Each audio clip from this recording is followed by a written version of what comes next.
السلام علیکم دوستو، محمد عارف اکرام قاضی آپ کی خدمت میں حاضر ہے۔ میں اس وقت موجود ہوں خیبرپختونخوا اسمبلی میں۔ اسمبلی کا اجلاس جاری ہے اور احمد کریم کنڈی جو ہے تو وہ خطاب کر رہے ہیں اس وقت اسمبلی سے۔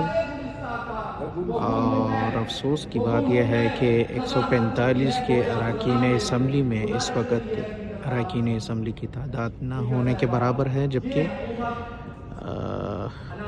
امن و امان کے حوالے سے بات چیت ہو رہی ہے یہاں پر خیبر پختونخوا اسمبلی میں۔ اس وقت صوبے میں جو حالات ہیں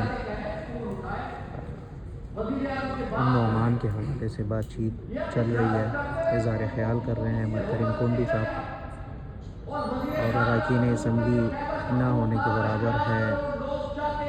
سیٹیں یہاں پر خالی ہیں، اراکین اسمبلی میں سے تعداد کافی کم نظر آ رہی ہے یہاں پہ۔